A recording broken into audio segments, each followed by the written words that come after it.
السلام علیکم عزیز سامعین، welcome to my channel voice of منا۔ ہماری آج کی سٹوری کا نام ہے لاوارث۔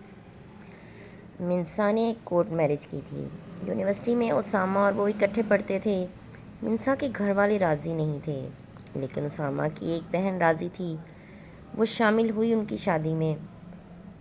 دونوں بہت خوش تھے۔ سال کے بعد اللہ نے 2 جڑواں بیٹیاں عطا کر دیں۔ منسا اور اسامہ دونوں جاب کرتے تھے۔ بچیاں ڈے کیئر سینٹر پر ہوتیں۔ دونوں ہی ملٹی نیشنل کمپنی میں ملازم تھے۔ تعلیم اچھی تھی، اس لیے جاب بھی اچھی مل گئی تھی۔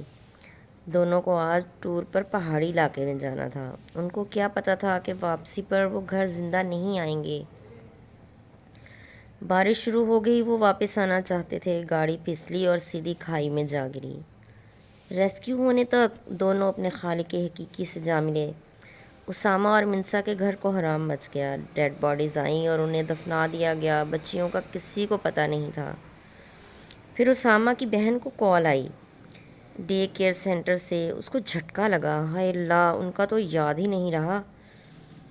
ان کو اب کوئی بھی رکھنے کو تیار نہیں تھا۔ پھر مجبوراً فاریہ ان کو اپنے گھر لے آئی۔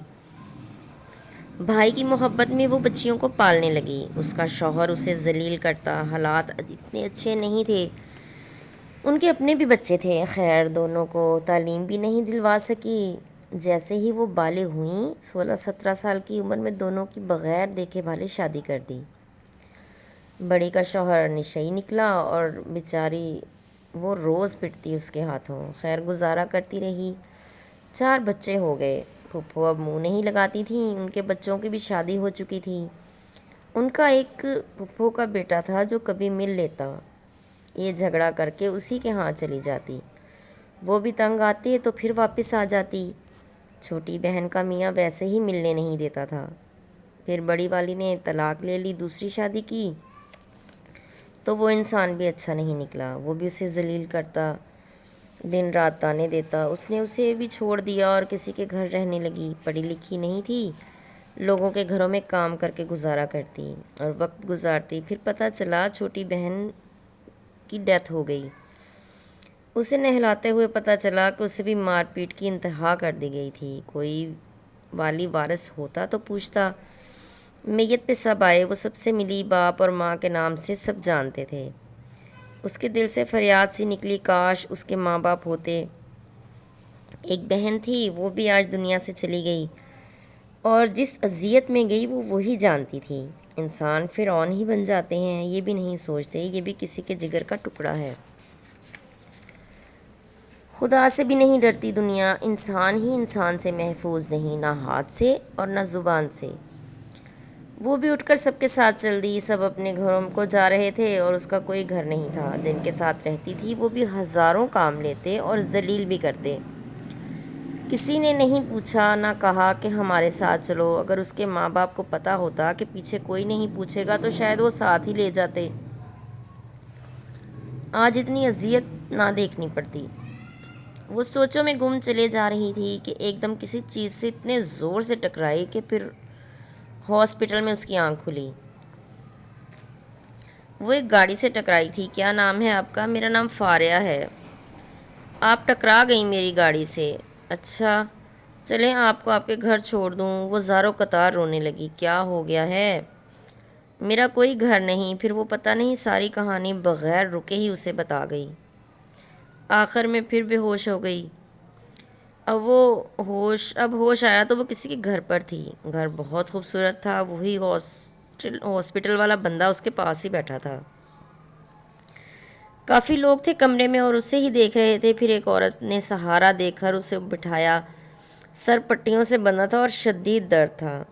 وہ دودھ لائی تھیں ہلدی والا، یہ پی لو۔ نہیں۔ پھر اس آدمی نے بولا، فاریہ دودھ پی لو۔ اس نے گلاس پکڑ لیا، پی لیا۔ میرا نام فارس ہے اور یہ میرا گھر ہے، میری فیملی ہے۔ تم ادھر رہ سکتی ہو بلا خوف۔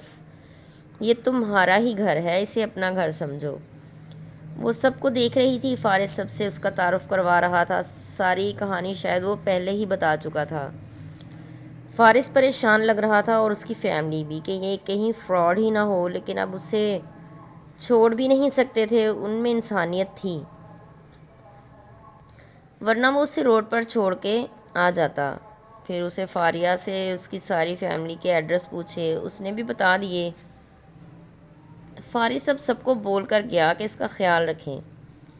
سب کی اصرار کے باوجود اس نے کھانا نہیں کھایا۔ پھر کافی دیر کے بعد فارس آیا، اس کے چہرے پر غم کے آثار تھے۔ وہ سچ بول رہی ہے۔ فارس جو سن کر آیا تھا اس نے اس کا دل ہی زخمی کر دیا۔ لوگ کتنے بے رحم ہیں اور اپنی بے رحمی کا حالات کو ذمہ دار قرار دیتے ہیں اور اپنی جان چھڑا لیتے ہیں۔ اس نے بتایا تھا کہ کیسے وہ اس کی کار سے ٹکرائی۔ اس کے پھپھو زاد نے ساری کہانی سنائی اور اپنی مجبوری بھی بتائی کہ میری بیوی نہیں ٹکنے دیتی، کیا کروں میں، کیسے اس کو اپنے پاس رکھوں۔ پر اللہ کی لاٹھی تو بڑی بے آواز ہے، اس کی ماں اور باپ کا حصہ اسے ملنا چاہیے۔ کھڑا ہوں اب اس کے ساتھ، اور شاید اللہ نے میرے سپرد کیا ہے اسے یہ کام کرنے کے لیے۔ اسامہ نے شادی ہی کی تھی، گناہ نہیں کیا۔ اس کی بیٹیوں کو حالات کے رحم و کرم پر چھوڑ دیا گیا، یہ اچھا نہیں ہوا۔ ان کے ساتھ ہونے والے ظلم کا حساب آپ لوگوں کو ہی دینا پڑے گا۔ وہیں سے اس نے منسا کے گھر والوں کا ایڈریس لیا۔ وہ اچھے خاصے کھاتے پیتے لوگ تھے، معاشرے میں ان کا نام تھا۔ فارس کو پتہ تھا کہ اسے اب کیا کرنا ہے۔ وہ سخت غصے میں بھی تھا کہ انسانیت ہی ختم ہو گئی دنیا سے۔ فارس اور اس کی فیملی اب فاریہ سے مطمئن ہو چکے تھے کہ وہ فراڈ نہیں ہے بلکہ ایک حالات کی ستائی ہوئی عورت ہے۔ فارس نے زبردستی اسے کھانا کھلایا، وہ روئے جا رہی تھی۔ آج تک کسی نے ایسے خیال نہیں کیا تھا۔ پھر بے ہوش ہو گئی۔ فارس اسے ہاسپٹل لے گیا اور اس کے سارے ٹیسٹ ایمرجنسی میں ہی کروا لیے۔ وہ بار بار بے ہوش ہو رہی تھی، اس لیے وہ ڈر گیا تھا۔ وہ اچانک بڑی زور سے گاڑی کے ساتھ ٹکرائی تھی۔ اسے ڈر تھا کہ اس کی وجہ سے اسے کچھ ہو نہ جائے۔ فارس ایک بڑے اچھے دل کا مالک تھا، وہ اسے گھر لے آیا تھا۔ دوسرے دن رپورٹس آئیں تو اسے سکون ہوا۔ باقی وہ میڈیسن لے آیا تھا اور خود اسے کھلا رہا تھا۔ فاریہ کو یقین ہی نہیں آ رہا تھا کہ اتنا اچھا بھی کوئی ہو سکتا ہے۔ 1 ہفتہ ہو گیا اس سے آئے، اب وہ ٹھیک تھی، گھر کے کاموں میں ہاتھ بٹاتی، سب منع کرتے۔ پھر فارس کچھ کاغذات لے کر آیا اور اس کے انگوٹھے لگوا کر لے گیا۔ اس نے پوچھا بھی نہیں۔ وہ فارس کو کسی بات سے منع نہیں کرتی تھی، وہ کیس کر چکا تھا۔ دونوں طرف لوگ اب فاریہ سے ملنا چاہتے تھے۔ فارس نے سب کو اکٹھا ہی ایک دن بلا لیا۔ سب بڑی اپنائیت اور رونا دھونا دکھا رہے تھے۔ فاریہ بھی رو رو کر بول رہی تھی، پر مجھے اچھا نہیں سمجھتے تھے، ننھیال والوں نے تو کبھی مڑ کر دیکھا نہیں۔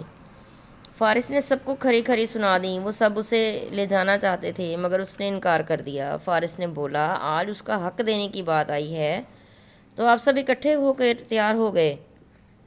یہ نہیں جائے گی کہیں، ادھر ہی رہے گی اور آپ پہلے اس کا حق ادا کریں۔ وہ سب ذلیل ہو کر مان چکے تھے۔ پتہ تھا کہ فاریہ کا پلڑا بھاری ہے۔ وہ فاریہ کے آگے آہنی دیوار بن کے کھڑا تھا۔